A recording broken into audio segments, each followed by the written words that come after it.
vetës. Sepse një forcë politike e cila pretendon që qeverisi vendin dhe pretendon që të jetë vizionare, pretendon që të vijë me politika të reja dhe me propozime për zgjidhjen e krizave, papritmas ngren ca tymnaja, ca gjëra që nuk ekzistojnë dhe i hedh në populli sigurisht që në fillim i merret mirëqena dhe kur shikon pastaj që nuk ekziston asgjë, bëhesh i pabesueshëm dhe në përfundim dalen gjithë në pyetjen pse nuk i bashkangjiten njerëzit e qytetarët opozitës.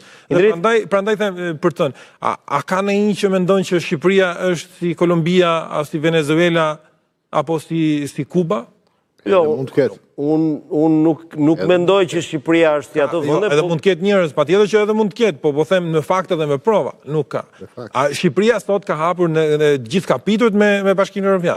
Shqipëria sot, kryeministri i Shqipërisë është një nga liderët më të respektuar në çdo tryezë që bëhet nga Bashkimi Evropian dhe edhe Shtetet Bashkuara të Amerikës dhe ne sapo e komentuam një foto me një nga njerëzit më të afërt presidentit.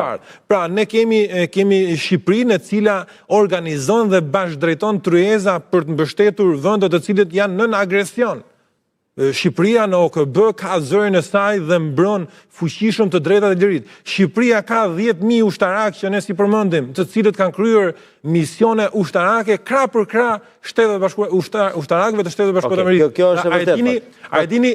Të gjitha këto fakte nuk na bëjnë me një krahasim me një informacion shumë sigurt që forcat tona të armatosura janë ndër të paktat forcat armatosura në misione ushtarake që kryen operacione sekrete në kuptimin ushtarak dhe kanë besueshmëri të lartë nga partitë aleatët amerikanë? Po. Pra u besohet misioni vështirë. Ky do të thotë që ky është një vend i cili është qartazi jashtë çdo lloj mendimi ta krahasosh me një vend të tillë. Dhe kur ti pastaj ngren këto tymnaja, normalisht që do bëhesh i pabesueshëm. Indrit, çfarë është kjo opozita tani? Çfarë synon opozita me qeverinë teknike? Apo është thjesht mbajtja e avazit të vitit? Është prej vitit 2017 që kërkohet qeveria teknike. Është kërkesë vazhdueshme e opozitës shqiptare për të futur në zgjedhje pa kryeministër Edi Ramën. Kjo ka qenë ajo çfarë është thënë për vitet të tëra. Dakord, ne nuk krahasohemi me Venezuelën dhe se kemi pasur këtë ambicie kurrë, s'e kemi bërë krahasimet tona me Venezuelën, por nuk krahasohemi as me standardet europiane të mirëqenies dhe të institucioneve, pra jemi shumë larg edhe atyre standardeve. Opozita tani e kërkon qeverinë teknike si mënyrë për ta eliminuar vetë Edi Ramën pas zgjedhje. Nuk mund të ndodhë ajo, se nëse Partia Demokratike ka 50 mandate, ky thot kam 83. Dhe nëse këta thonë me 50 kemi fuqi destabilizuese, ky thot edhe unë kam fuqi destabilizuese. Se këta e konsiderojnë në strukturën e Partisë Socialiste si Edi Rama babagjyshi vitit 3. Por nuk ka dalë ende në pozitat e agresivitetit për të kërcënuar me destabilizim. Dhe nuk mendoj se do dalë dhe do shkoj aty. Opozita kërkon që të futet në zgjedhje pa Edi Ramën.